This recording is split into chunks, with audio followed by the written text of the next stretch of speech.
जय राधा माधव कुंज बिहारी।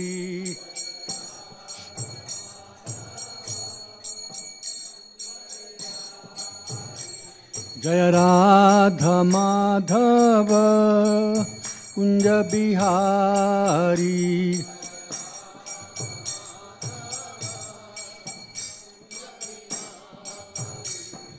गोपीजन वल्लभ गिरिवरधारी।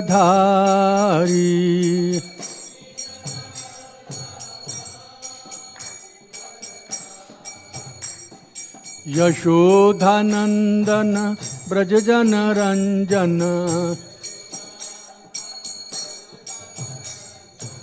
यशोधानंदन ब्रजजन रंजन।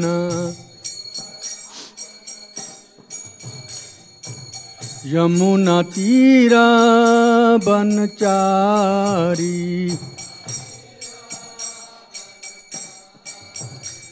जय राधा माधव कुंज बिहारी।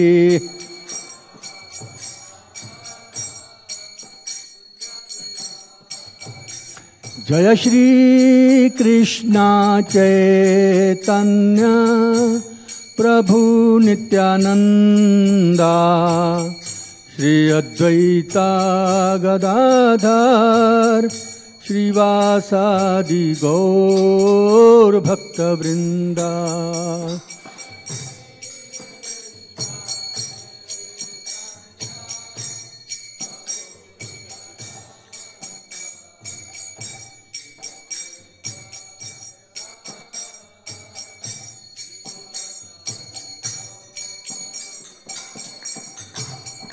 हरे कृष्ण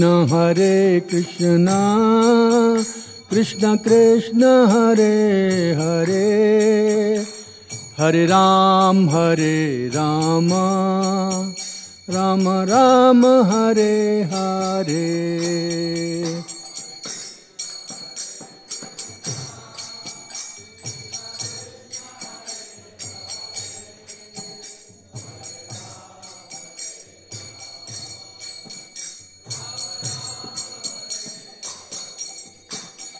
हरे कृष्ण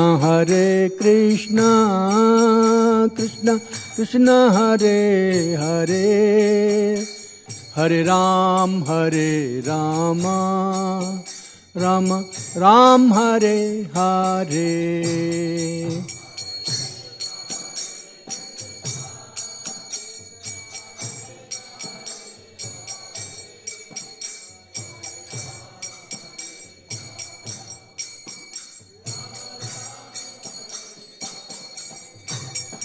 जया प्रभुपादा प्रभुपादा प्रभुपादा प्रभुपादा।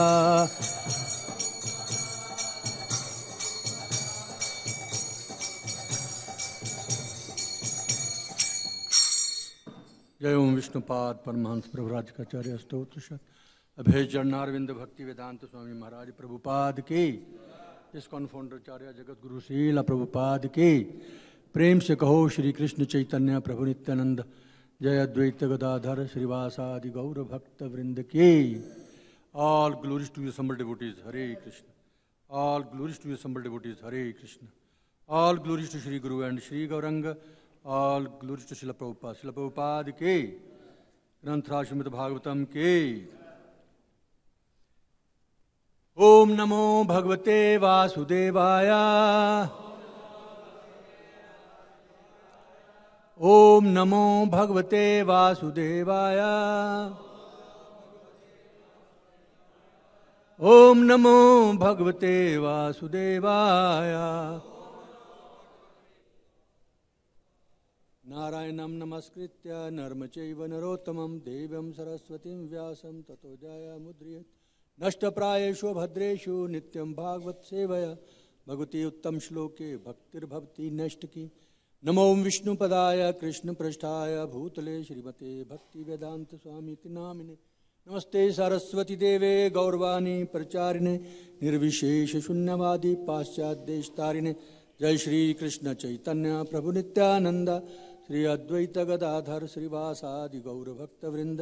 हरे कृष्णा कृष्णा कृष्णा हरे हरे, हरे राम राम राम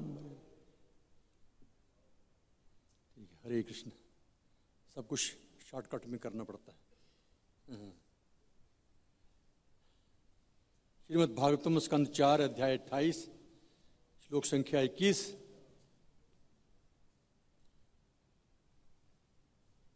अध्याय का नाम है अगले जन्म में पुरंजन को स्त्री योनि की प्राप्ति।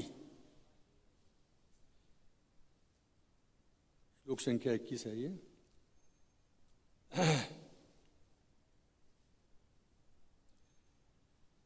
कथम नु दारकादीना दारकीर वा परायणा वर्तिष्यन्ते मयि गते भिन्नन्नाव इवोधदो। मेरे पीछे दुहराए। कथम नु दारकादीना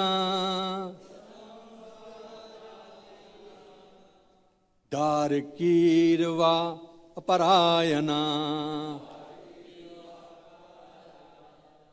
वर्तिष्यन्ते मयि गते भिन्न नाव इवोधदो। एक ही दफा पढ़ूंगा। कथम सुधारकादीना परायणा मयि गते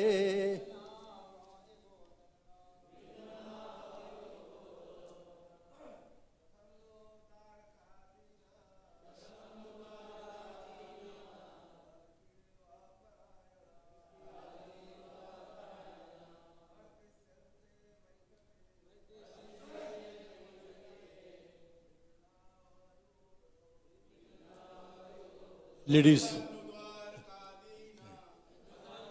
द्वारकादीना तारकी वा परायणा वर्तिष्यन्ते मयि गते भिन्न नाव इवोधदो। लेडीज पढ़िए। कथम नु द्वारकादीना दारकीर वा परायणा अपरायणा वर्तिष्यन्ते मयि गते भिन्न नाविबोधदा। शब्दार्थ। कथम कैसे, नु वस्तुतः, दारका द्वारका नहीं द्वारका, द्वारका द्वारका लिखा है। हाँ द्वारका, द्वारका ही ना, द्वारका। कुछ लोग द्वारका बोल रहे हैं। द्वारका पुत्र, दीना बेचारे अनाथ, दारकी पुत्रियों व अथवा अपरायणा जिनका कोई आश्रय नहीं है, वर्तिष्यन्ते रहेंगे, मयि जब मैं गते इस संसार से चला जाऊंगा, भिन्न विदीर्ण टूटी हुई नाव नाव इव सदृश्य उदधो सागर में। अनुवाद श्रील प्रभुपाद जी के द्वारा। श्रील प्रभुपाद की जय। राजा पुरंजन आगे भी चिंतित रहने लगे, जब मैं इस संसार से चला जाऊंगा तो मेरे ऊपर पूर्णतः आश्रित पुत्र तथा पुत्रियां किस प्रकार अपना जीवन निर्वाह करेंगी। उनकी स्थिति जहाज में चढ़े हुए उन यात्रियों के समान है जिनका जहाज सागर के बीच में ही टूट जाता है। मेरे पीछे दोहराइए। राजा पुरंजन आगे भी चिंतित रहने लगा, जब मैं इस संसार से चला जाऊंगा तो मेरे ऊपर पूर्णतः आश्रित पुत्र तथा पुत्रियां किस प्रकार अपना जीवन निर्वाह करेंगी। उनकी स्थिति जहाज में चढ़े हुए उन यात्रियों के समान है जिनका जहाज सागर के बीच में ही टूट जाता है। देखिए, कई महीनों से हम ये अजामिल अपना पुरंजन की कथा पढ़ रहे हैं और बहुत कुछ बातें हमें सीखने में मिल रही हैं। एक्चुअली हमारे लिए ही हैं, हम ही सब, केवल मैं या एक आदमी नहीं, ज्यादातर लोग पुरंजन ही हैं। उनका भी यही हाल होता है जो यहां पर दर्शाया गया है। हर व्यक्ति अपने शरीर, घर, परिवार के पालन में लगे हुआ है। कोई भी देखो दुनिया का आदमी, पशु भी। आध्यात्मिक जीवन क्या है, जीवन का लक्ष्य क्या है, इससे कुछ भी लेना देना नहीं इन लोगों को। प्रभुपाद जी कहते पूरा पशु बन गया है,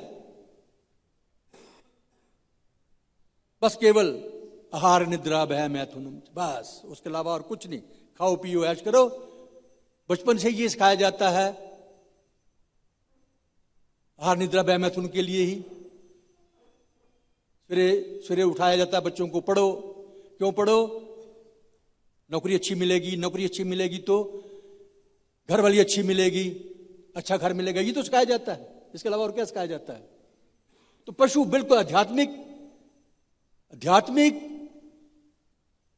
जीवन के बारे में, मनुष्य जीवन का क्या लक्ष्य है, इसके बारे में कुछ भी नहीं बताया जाता। आमतौर पे भारतवर्ष में भी पहले लोगों को बताते थे, हमारे बूढ़े बुजुर्ग थे, दादा नाना परदादा दादी हैं, वो सब बताती थी थोड़ा बहुत तो। लेकिन अभी का युग में तो बिल्कुल ही ये चीज खत्म ही हो गई है।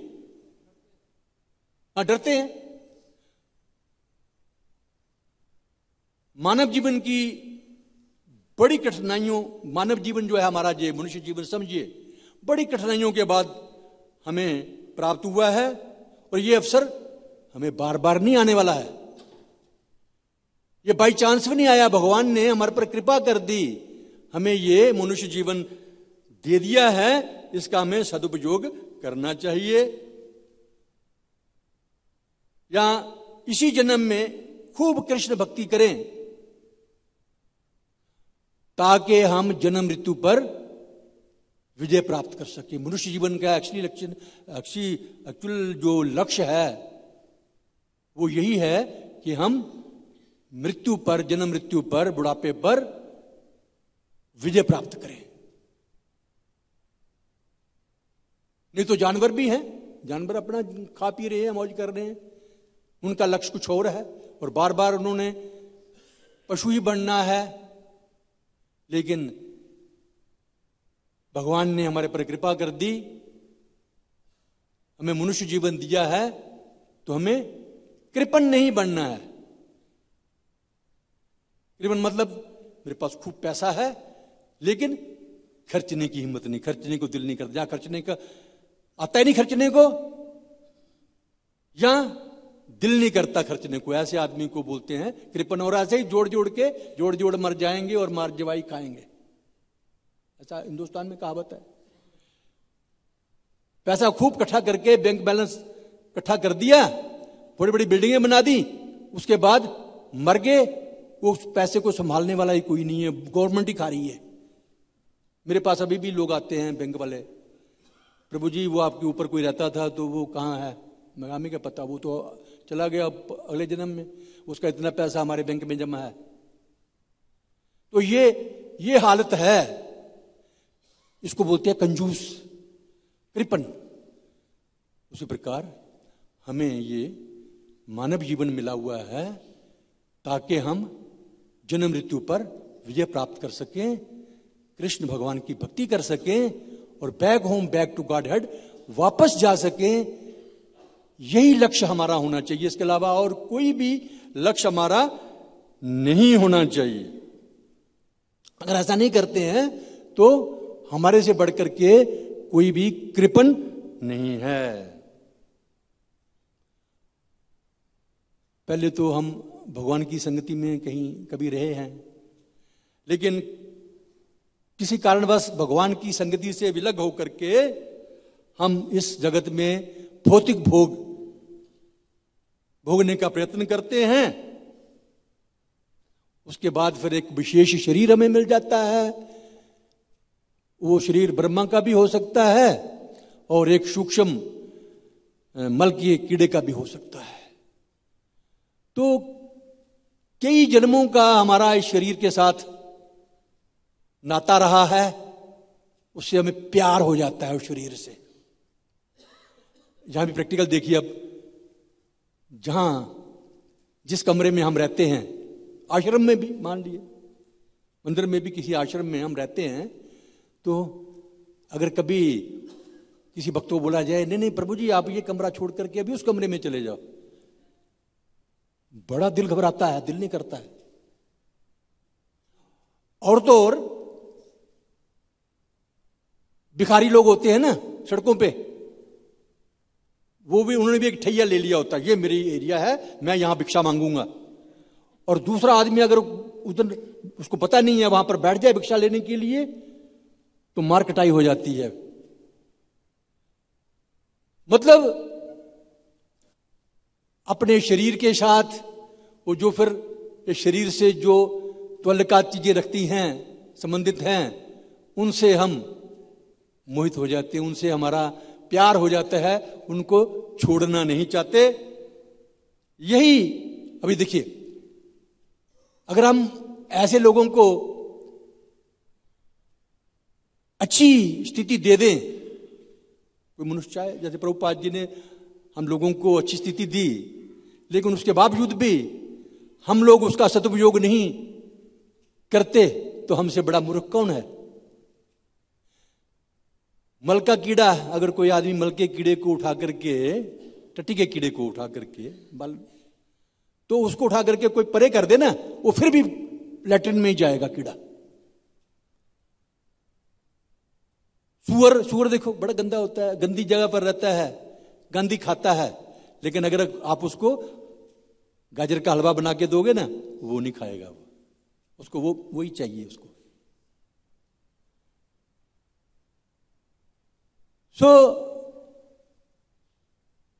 प्रभुपाद जी ने हमें इतनी अच्छी स्थिति दे दी, दुनिया के हर कोने में मंदिर बना दिए, खाने पीने रहने का बंदोबस्त कर दिया, हमारे कपड़ों का बंदोबस्त कर दिया, बड़े अच्छे मंदिर भी बना दिए, बड़ी विग्रह बना दी, तरीका दे दिया है। लेकिन हम इतने बेवकूफ हैं, मूर्ख हैं, समय पे मंदिर भी नहीं खोल सकते। हमें चाहिए मुफ्त चाहिए 12,000 रुपया, ऊपर से मेडिकल भी चाहिए, कपड़े भी चाहिए, सब कुछ चाहिए। सेक्रेटरी भी इतनी तनख्वाह नहीं लेता है जितना हमारे मंदिर के भक्तों को मिल जाता है। उसके बावजूद भी भक्ति नहीं करना चाहते। फिर वो गंद के मल के कीड़े की तरह वो वहीं भागते हैं मल में। इतना अच्छा चांस दिया हुआ है भगवान ने हमें, मनुष्य जीवन दे दिया। प्रभुपाद जी की कृपा से हम इतनी अच्छी व्यवस्था बन गई हमारी रहने खाने पीने की, हमें कोई दिक्कत नहीं है। हमने क्या करना, भक्ति करनी है, वो भी नहीं कर पा रहे हैं, तो मल के कीड़े तो फिर हम ही हुए। ऐसा नहीं करना है। कभी एक दफा, एक दिन, 2 दिन तो हो सकता है, लेकिन साल के हर महीने में ही आधा घंटा प्रभु देखिए, हमारे गुरु भाई हैं हरिकेश महाराज थे उस समय ब्रह्मचारी थे, बाद में महाराज बन गए, अभी तो पता नहीं कहाँ हैं। तो मंदिर वृंदावन में टेंपल कमांडर थे वो। 5 मिनट मंदिर लेट हो गया, राधा श्याम सुंदर का मंदिर 5 मिनट लेट हो गया खुलने में। प्रभुपाद जी बड़े उतावले हो गए, बार बार घड़ी देख रहे हैं। ऐसे करते करते 10 मिनट निकल गए। 10 मिनट के बाद उस दिन फंक्शन था, फंक्शन में हो सकता है लेट हो, लेकिन फंक्शन के दिनों में भी प्रभुपाद कहते हैं क्यों, हमारा मिलिट्री की तरह डिसिप्लिन होना चाहिए हमारे मंदिरों में। इसलिए प्रभुपाद जी ने टेंपल कमांडर रखे हैं। मतलब मिलिट्री का जो नियम है वो बताया गया भक्ति में। अगर डिसिप्लिन नहीं है भक्ति में तो भक्ति नहीं कर सकते आप। ये नहीं है कि आज तो 12 बजे उठ गए रात को और अगले दिन दोपहर को 12 बजे उठ रहे हैं, उससे भक्ति नहीं होती है। और ये सब कैसे होता है? प्यार, मन में प्यार होना चाहिए। अगर प्यार नहीं है, जितनी मर्जी हमें पैसे दे दो, आप भक्ति करो, पकड़ पकड़ के लाओ लोगों को, तुम्हें पैसे देंगे भक्ति करो, ऐसे नहीं होता है। जब तक प्यार नहीं है, मन नहीं है, तब तक कोई भी काम हम नहीं कर पाते हैं। तो कृपा करके भगवान चाहते भी यही हैं कि मुझे प्यार करो, प्यार से ही मुझे भोग लगाओ, प्यार से ही मेरी आरती करो। ट्रिप टोटल पूरा नहीं करना है, टोटल पूरा कर दिया, ध्यान कहीं और है और आरती कर रहे हैं वो नहीं, जहां माला जाप कर रहे हैं हरे कृष्ण कृष्ण कृष्ण हरे राम राम, तो ध्यान है कोई मेंबर आ रहा है मुझे पैसे देने वाला। ऐसा नहीं, ये भक्ति नहीं है, ये पखंड है। ये तो जैसे बगला होता है ना, बगला भगत। बगला जो है वो खड़ा है तालाब के पास, मछलियों ने समझ लिया भाई ये तो बगला खड़ा है तो मैं अभी बच जाऊंगी, क्यों बहुत सारी मर गई हैं। तो वो बगला जो है, बगला खड़ा रहता है वहां पर ऐसे एक टांग के बल, और मछलियां दूर भाग जाती हैं। तो फिर भी वो व्हाइट कपड़े वाला पगला है, हम लोग भी व्हाइट कपड़े पहनते हैं ना, तो राम राम राम राम राम राम राम राम, ज्यों ही कोई मछली आई और एकदम झपट लिया। अभी तो इसने मछली खाना बंद कर दिया। वही साहब बगला भगत का होता है। माला राम राम राम राम कर रहे हैं, लेकिन ध्यान कौन मुझे पैसे देगा, कौन वो स्त्री जा रही है सुंदर, कौन फलाना क्या कर रहा है, तो ये भक्ति नहीं है, ये बगला भगत। हमें बगला भगत बनने के लिए प्रभुपाद जी ने नहीं सिखाया है।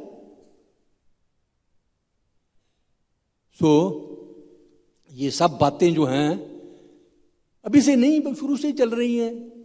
ये पुरंजन के जमाने में भी ऐसा ही होता था, और यहां पर तो उन्होंने बता भी दिया कि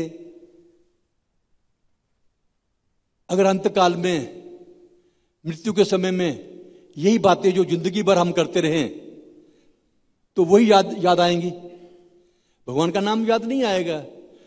पुरंजन क्योंकि स्त्री के बारे में सोचता रहता था, और वैसे खाली पुरंजन नहीं, बुरा मत मानना, कुछ भक्तों को छोड़ करके सब दुनिया के लोगों की, आदमियों की तो मैं जानता हूं ना, मैं भी तो भौतिक जगत में रहा हूं, मेंटेलिटी यही होती है कि हमेशा स्त्रियों को, सुंदर औरतियों को ताड़ते रहना, देखते रहना। सबकी मेंटेलिटी, चाहे वो 10 साल का लड़का है, 90 साल का बूढ़ा है, ऐसा ही होता है। मैंने प्रैक्टिकल देखा, मैंने आप। तो फिर अंत में क्या होगा? यम यम वापी समर्ण भावम त्यजते अंत कलेवर तम तम वेति कौंते सदा तद भाव भाविता। अंतकाल में यो कुछ आपको कुछ ज्यादा जो किया होगा, अगर आपने भक्ति की होगी, हरे कृष्ण कृष्ण कृष्ण हरे हरे, हरे राम राम राम हरे हरे, महामंत्र का श्रवण किया होगा, इसका कीर्तन किया होगा, भागवतम सुनी होगी, तो नेचुरली आपको 100% भगवान की याद आएगी, अगर प्यार से आपने किया है तो। यही साइंस है, एक विज्ञान है, भगवत धाम जाने का ये विज्ञान है, इस नरक से छूटने का ये विज्ञान है कि हमेशा भगवान के बारे में सोचते रहो। Never forget Krishna, always remember Krishna. वो कैसे होगा? हमें करत अभ्यास से जड़ी मत हो तो सजान। और अगर दुनियादारी की बातें सीखते रहेंगे, जैसे आजकल तो बड़ा घर कर दिया है मोबाइल ने। मेरे पास मोबाइल नहीं था पहले, दूसरा मोबाइल था, लेकिन अभी वो लालच आ गया, वो जियो का फोन ले लिया, उसमें सब मैं प्रभुपाद जी का लेक्चर सुनता हूं कभी बीच में, तो उसमें आधा लेक्चर आता है, उसके बाद गंद आना शुरू हो जाता है, दुनिया भर का गंद, जो एक चरित्रवान व्यक्ति नहीं देख सकता। तो ये ब्रह्मचारियों को, हमारे भक्तों को अगर भक्ति में आगे बढ़ना है तो इसका प्रयोग खत्म ही हो जाए तो बहुत अच्छा है। नहीं तो मान लीजिए भगवत धाम नहीं जा सकते, नहीं जा सकते, नहीं जा सकते, रॉयल रोड टू हेल है ये मोबाइल टीवी। आंखें बंद करके खड़े हो जाओ और चले जाओ नरक में जाकर के। सब मैं बड़ा खुश हुआ, मैं क्या प्रभुपाद जी का लेक्चर सुन रहा है, आ रहा है, वो बोल रहा है वीडियो में, और बोलते बोलते एकदम गंद आना शुरू हो गया। मैं बता नहीं सकता आपको क्या गंद आ गया उसमें। जो हम देखेंगे, जो हम करेंगे जीवन भर, वो ही हमें अगले जन्म में भगवान वैसा ही शरीर हमें दे देंगे। ये पुरंजन की कहानी से हमें पता चलता है। राजा पुरंजन का भी यही हाल हुआ। अभी वो काल कन्या भी आ गई, हमें भी काल कन्या ने घेर रखा है। जब से पैदा हुए तभी से काल कन्या ने घेर रखा है, और सिपाही भी उसके खड़े हुए हैं। और सिपाही ने तो, जो उसके सिपाही हैं सैनिक, कानों पे भी पैरा डाल दिया है, डेरा डाल दिया है, नाक में भी और आंखों में भी, है ना, खुदा और लिंग में भी घेरा ऑलरेडी डाल दिया है। कम से कम बुढ़ापे में तो डाल ही देता है। तो कहां जाओगे बच के? सब जगह बीमारी आ गई है। काल कन्या के सैनिकों ने सुनाई भी नहीं देता, थोड़ा और बुढ़ा हो जाता आदमी तो मोटा चश्मा भी लग जाता है। सो काल कन्या से बच तो नहीं सकते हम, लेकिन हां, ये हमारा आखिरी चक्कर होना चाहिए, ऐसा सोचिए। ये राउंड जो है ना हमारा जन्म मृत्यु वाला, ये आखिरी राउंड होना चाहिए। कम से कम इतना तो अभी हमें संभल जाना चाहिए। नहीं तो जिस प्रकार पुरंजन ज्यादा अटैच था स्त्री के साथ, तो इसको स्त्री बनना पड़ा है। मरने से पहले आदमी जब बीमार हो जाता है तो बच्चे भी नहीं पूछते हैं। ये सारी पुरंजन की कहानी हमारे साथ ही बीतती है और बीतेगी। अभी पुरंजन चिंतित रहने का, ओ मैं अभी जाने वाला हूं, तो मेरी स्त्री इतनी सुंदर, मेरी स्त्री, मेरे सुंदर सुंदर बच्चे हैं, तो इनका क्या होगा, पीछे से कहां से खाएंगे, मेरे पुत्र की तो अभी नौकरी भी नहीं लगी, मैं क्या करूंगा, ये चिंता रहती है। प्रभुपाद अपना व्यासदेव जी जहां पर बता रहे हैं ट्रांसलेशन में कि उसकी स्थिति जहाज में चढ़े हुए उन यात्रियों के समान है जिनका जहाज सागर के बीच में ही टूट जाता है। बीच में छोड़ के चला गया।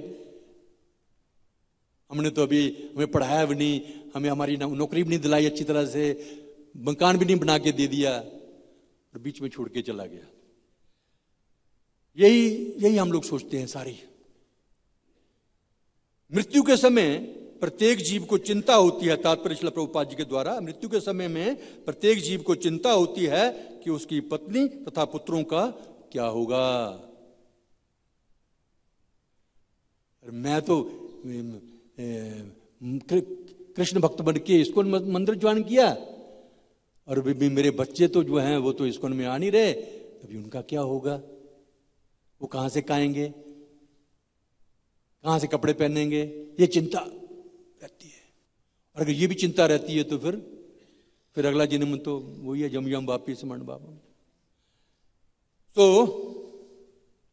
इसी प्रकार एक राजनीतिज्ञ भी सोचता है कि उसके मरने पर देश अथवा उसके राजनीतिक दल का क्या होगा। हमारे जो फर्स्ट प्राइम मिनिस्टर हुए तो वो सोचते थे अभी मैं हूं प्रधानमंत्री, तो मेरे से बढ़िया कौन चला सकता है। 1962 की लड़ाई लग गई चाइना की, बहुत सारे हमारे इंडियन सोल्जर मारे भी गए, मैं भी था उस समय इंडियन आर्मी में। सो नेहरू जी की ये चिंता थी कि अभी, क्योंकि उन दोनों बीमार भी हो गए थे ना, मेरे मरने के बाद क्या होगा देश का। डॉक्टरों ने सलाह दी भाई तुम कश्मीर चले जाओ, कश्मीर का मौसम अच्छा है। मुझे भी कल कृष्ण प्रिया कह रहे थे मैं बीमार हूं, मेरा दम नहीं आ रहा, मुझे सांस फूल रहा है, तो कहना आप दिल्ली से थोड़े दिन के लिए बाहर चले जाओ तो ठीक हो जाओगे जाकर के। तो ऐसे नेहरू को भी बोला होगा आप कश्मीर चले जाइए, लेकिन वहां पर जाकर के भी चिंता यही है कि मेरा देश कैसे चलेगा, मेरा देश कैसे चलेगा। ओ भाई, मैं नहीं रहूंगा तो देश तो अभी भी चल रहा है, मैं नहीं रहूंगा तो मेरा घर भी फिर भी चलता रहा है। हमारे दादा मर गए, हमारे नाना मर गए, हमारे सब कुछ मर गए, तो घर तो उनसे बढ़िया चल रहा है हमारे से, सबको पता है। सबके नाना दादा मरे तो घर तो उससे भी बढ़िया चल रहा है। उसी प्रकार देश भी बढ़िया चलता है, लेकिन नहीं, मेरे बिना नहीं चल सकता। ठीक है, मुझे ले चलो दिल्ली। दिल्ली लाए और यहां आके राम नाम साथ हो गया। कश्मीर में नहीं मरे, दिल्ली में आकर के मरना था। तो राजनीतिक लोग भी ये सोचते हैं, जब तक कोई पूर्णतः कृष्ण भक्त नहीं होता, उसे अपनी विशेष चिंतन चेतना के अनुरूप ही अगले जन्म में शरीर धारण करना होता है। ये साइंस है, विज्ञान है। जब तक आप कृष्ण भक्त नहीं हैं, तो जो भौतिक आपकी चिंतन है उसी के अनुसार आपको वो शरीर मिलेगा। बाई चांस कभी हो सकता है आपको, बाई चांस पता नहीं, वही भगवान की कृपा से होता है, पता नहीं। कभी कभी कुछ लोग को ऐसा मौका मिल जाता है, सारी उम्र तो भक्ति नहीं की, लेकिन बहुत कम होता, बहुत कम, रेयर, आधे % से भी कम, मतलब उनको ऐसा अवसर मिल जाता है कि मृत्यु समय में वो हरे कृष्ण महामंत्र का कीर्तन करने लगते हैं, जप करने लगते हैं, उनको कथा भी सुनने को मिल जाती है। ऐसा रेयर होता है, पर हुआ है, मैंने देखा है। चूंकि पुरंजन केवल अपनी पत्नी तथा बच्चों के विषय में सोचता है और अपनी पत्नी के ही विचार में अधिक मगन रहता है, इसलिए उसे अगले जीवन में स्त्री का शरीर धारण करना होगा। सब लोग स्त्री के चक्कर में पड़े हुए हैं, मेरी स्त्री का क्या होगा, तो मर जाए उसी समय बाई चांस प्राण निकल गए तो बस अगले जन्म में स्त्री बन जाएंगे। तो देखिए, ब्रह्मचारी तो बड़े हमारे सौभाग्यशाली हैं, उनको ये अवसर नहीं मिलना चाहिए स्त्री को याद करने का, लेकिन अगर फिर भी करते हैं तो ठीक नहीं है।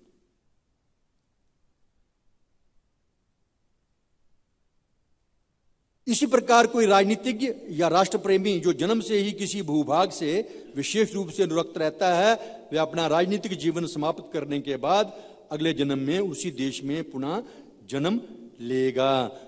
लेकिन जरूरी नहीं है कि वो प्रधानमंत्री या राष्ट्रपति ही बने। उस देश में जन्म हो सकता है, पार्लियामेंट में चूहा भी बन सकता है, क्योंकि पार्लियामेंट से बड़ा प्यार था ना।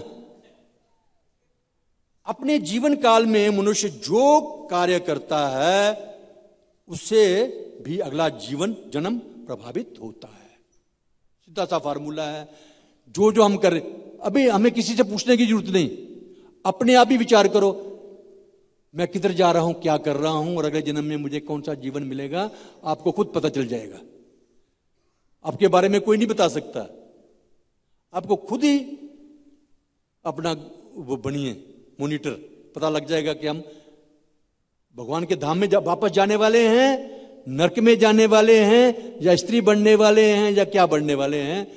अपने आप आपको पता चल जाएगा, अपने आप को स्टडी कीजिए।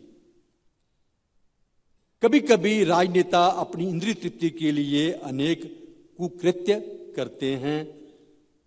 विपक्षी दल के किसी व्यक्ति की हत्या करा देना किसी राजनेता के लिए कोई बड़ी बात नहीं है। मैं प्रधानमंत्री रहूं, मैं राष्ट्रपति बनूं, मेरी अपोजिशन में कोई है बड़ा तगड़ा, कोई स्ट्रांग लीडर है, उसको मरवा दो। भारतवर्ष में भी हुआ है, विदेशों में तो होता है, मूल राज में तो होता ही था, हमारे स्वतंत्र भारत में भी ये बहुत सारे ऐसे किस्से हुए हैं। पंडित दीनदयाल उपाध्याय को मरा दिया गया, दिल्ली का एक गवर्नर थे, लेफ्टिनेंट गवर्नर, उसको मरवा दिया गया। आपको सब पता कौन कौन मराया, सब पता है। जगन्नाथ मिश्रा बिहार में थे, उनको मरवा दिया गया, और बहुत सारे केसेस हैं। तो ऐसे लोग कभी तो किसी को राष्ट्रपिता की, राष्ट्रमाता की, राष्ट्र भाई की उपाधि मिल जाती है। लेकिन क्योंकि हमें तो पता नहीं था, लेकिन भगवान तो जानते हैं ना क्या किया इन्होंने, तो अगला जन्म उनको नरक में भोगना ही पड़ेगा। उसके बाद दोबारा से भारतवर्ष में पैदा होकर के पार्लियामेंट के किसी कोने में चूहा बन सकते हैं। यद्यपि ऐसे राजनेता को उसके अपने तथाकथित देश में जन्म लेने दिया जाता है, किंतु उसे अपने पूर्व जन्म में जो पाप कर्म किए हैं उनके लिए कष्ट भोगना पड़ता है। 2 मिनट। देहांतर का यह विज्ञान आधुनिक विज्ञानियों के लिए पूरी तरह से अज्ञात है। साइंटिस्ट ये नहीं जानते हैं, वो कहते हैं अगला जन्म है ही नहीं, किसने देखा अगला जन्म। विज्ञानी क्या, आम पब्लिक भी ऐसा कहती है। ये तथाकथित विज्ञानी इन वस्तुओं के विषय में तनिक भी चिंता नहीं करना चाहते, क्योंकि यदि वे इस सूक्ष्म विषय पर और जीवन की समस्याओं पर विचार करेंगे तो देखेंगे कि उनका भविष्य अंधकार में है। तो इसलिए वो आंखें बंद कर लेते हैं। लेकिन आंखें बंद करने से, अगर कबूतर आंखें बंद कर ले बिल्ली को देख करके, तो बच थोड़ा जाएगा वो, बिल्ली तो खाई जाएगी उसको पकड़ करके। इसलिए वे भविष्य के विषय में विचार करने से कतराते हैं, आंखें बंद कर लेते हैं कबूतर की तरह, और सामाजिक, राजनीतिक तथा राष्ट्रीय आवश्यकता के नाम पर नाना प्रकार के पाप कर्म करते रहते हैं। हरे कृष्णा। धन्यवाद सबका। 1 मिनट अगर बोलना चाहते हैं जितना मैं तो बाबू तो बोल सकते हैं, बाकी टाइम 8:30 हो गया है। हरे कृष्णा। धन्यवाद। तो प्रभुपाद भी इसी प्रकार से आश्रय थे। उनके आश्रित बहुत से मंदिर थे और बहुत से भक्त थे, लेकिन जब प्रभुपाद ने शरीर छोड़ा तो सब भार कृष्ण के ऊपर डाल दिया। प्रभुपाद ने कहा कृष्ण से कि मैंने आपको बुलाया इस पृथ्वी पर, और ये म्लेच्छ लोग आपकी सेवा कर रहे हैं, इनको आप बुद्धि दीजिए कि आपकी सेवा कर पाएं। फिर प्रभुपाद ने कृष्ण से और भी प्रार्थना की कि मेरे जितने मंदिर हैं उनमें जो मंगल आरती का कार्यक्रम है वो ठीक समय पर हो। तो इस तरह से प्रभुपाद ने प्रार्थना की। भक्ति सिद्धांत सरस्वती ठाकुर ने भी 100 करोड़ नाम जप किया कि ये आंदोलन जो है तेजी से फैले, और इस प्रकार से कृष्ण के ऊपर आश्रित रहे और कृष्ण के ऊपर सब भार डाल करके कृष्ण के धाम चले गए। तो जैसे प्रभु जी बता रहे हैं या प्रभुपाद भी तात्पर्य में लिख रहे हैं कि जब कोई व्यक्ति कृष्ण भावना भावित होता है तो सब भार कृष्ण के ऊपर डाल देता है और अपना शरीर छोड़ करके उनके धाम में चला जाता है। और जिसकी भौतिक चेतना होती है तो वो अपने को सोचता है कि मैं करता हूँ। अहंकार विमूढ़ात्मा कर धाम यदि मनते। तो अहंकार के कारण वो अपने को कर्ता मानता है कि मेरे आश्रित हैं। राजा पुरंजन की इतनी बुरी हालत है, उसकी पत्नी भी उसका सम्मान नहीं करती, उसके बच्चे भी सम्मान नहीं करते हैं, और शत्रुओं ने आक्रमण कर दिया है और उसके दरवाजे और नगर को जो है लूटा जा रहा है, और उसकी जो है उसका कुछ बस नहीं चल रहा है। फिर भी अपने को सोच रहा है कि मेरे आश्रित हैं, मैं सब इनको संभाल रहा हूँ, मैं कर रहा हूँ। तो एक मिथ्या अहंकार है, ये अज्ञान है, ये भौतिक चेतना में यह ज्ञान रहता है। हरे कृष्ण। ग्रंथराज श्रीमद् भागवतम के श्रील प्रभुपाद।